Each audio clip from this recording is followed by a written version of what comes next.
asta, dar da, am spus, Turcu Miriam Sofia. Dar vreau să te mustru, să te pocăiești, să nu te mai legi de proroci Domnului. Dacă mai ești pe live-ul ăsta, nici nu știu cum ți-e numele, deșteptător. Dacă ai fi deștept, ai ascultat șoapta Duhului Sfânt. Nu te lega de prorocii Domnului, atât îți spun. Eu am pus ceva înaintea Domnului, să-ți răspundă Domnul. Da, am spus. În numele lui Iisus, tu care ai spus că e minciună, în numele lui Iisus te mustru și te leg, diavole, în numele lui Iisus să fii legat, să nu te mai legi în viața ta de prorocii Domnului și de lucrarea Duhului Sfânt, că vei plânge amar și amin. Aleluia! Vreau să pun o cântare. Binecuvântat să fie Domnul, minunat în prezența Duhului Sfânt. Dacă nu, încă nu. Mulțumesc, frate. Mulțumesc, fratele meu acolo de la Oradea. Că ai scris acolo, ai poruncit să plece Duhul de... Gheorghe Mircea Doroghi, Dumnezeu să te binecuvinteze. Că ai scris să plece Duhul de necredință în numele lui Iisus. Aici e lucrarea Duhului Sfânt. Nu vă jucați cu Duhul Sfânt, oameni buni. Nu vă legați de prorocii Domnului. Că veți avea de suferit. Eu atâta vă spun. Eu nu mă tulbur și n-ai cum să-mi închizi gura, că eu știu cine sunt înaintea Domnului. Dar vei avea de suferit. Eu îți vreau binele. Nu vrei să te pocăiești, bunătatea lui Dumnezeu. Minciună curată, Alex așteptător. În numele lui Iisus, Alex așteptător, te leg cu sângele lui Iisus să te pocăiești. Ok? Alex așteptător, în numele lui Iisus să te pocăiești, te leg cu sângele lui Iisus de duc spurcat, de duc de necredință. Amin? Așa vorbește Duhul Sfânt, auzi? Căutăm o cântare și ne bucurăm. Mări să fie Domnul oștirilor. I-am stricat seara. I-am stricat seara, ce mai? Fierbi în el.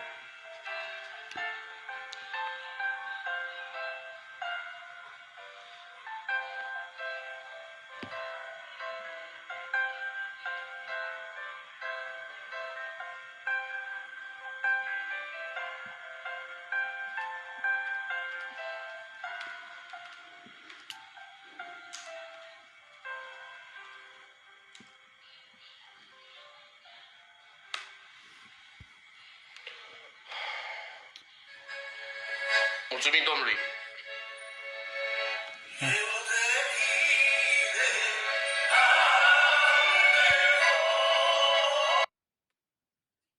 Hai să vedem ce mai zice.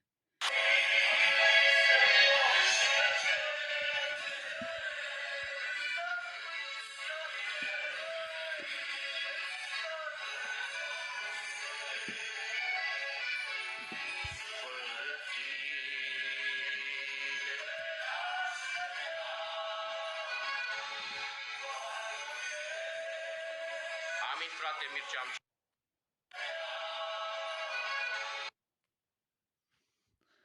Ca să spun așa niște sfaturi.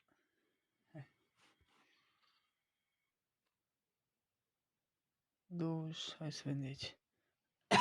Că oprește muzica ca să îmi spună mie niște sfaturi, ia să vedem. Sunt curios.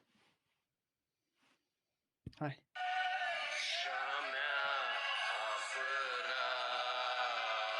Tu rămâi de rușine cu comentariul tău.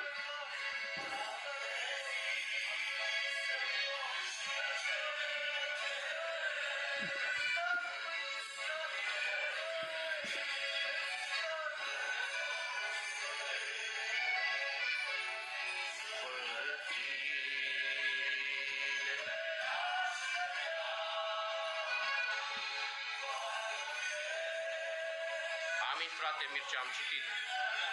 Domnul să-l mustre.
Hai, că nu ți cum.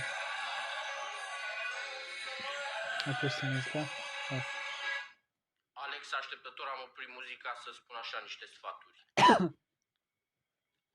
Ia să vedem. Nu știu dacă ești pocăit, dacă ai legământ cu Dumnezeu, dar ascultă bine, eu te sfătuiesc. Eu n-am nimic cu tine, nu ne cunoaștem, nu cunoști slujirea și așa mai departe.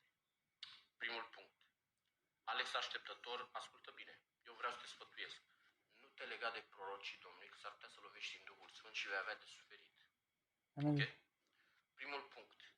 În timp ce eu eram pe genunchi, Duhul Sfânt mi-a descoperit că sunt suflete care a pus înaintea Domnului. Dacă sunt omul lui Dumnezeu, să dau un mesaj, o prorocie. Au fost suflete care au confirmat. Crezi că e minciună sau adevăr? Normal.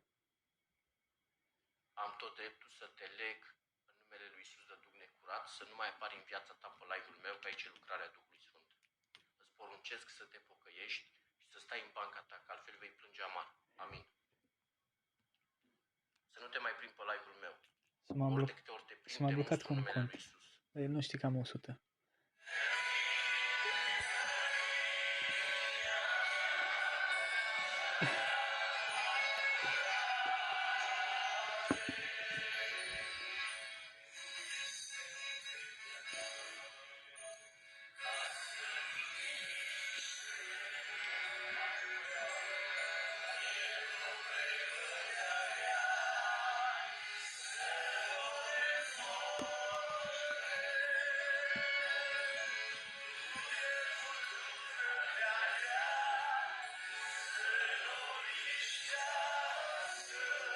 Iisus liniștește furtuna.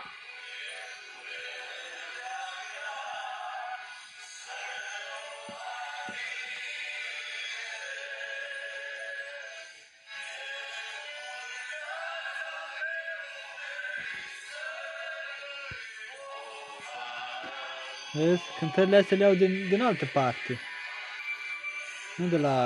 Nu s-a lor.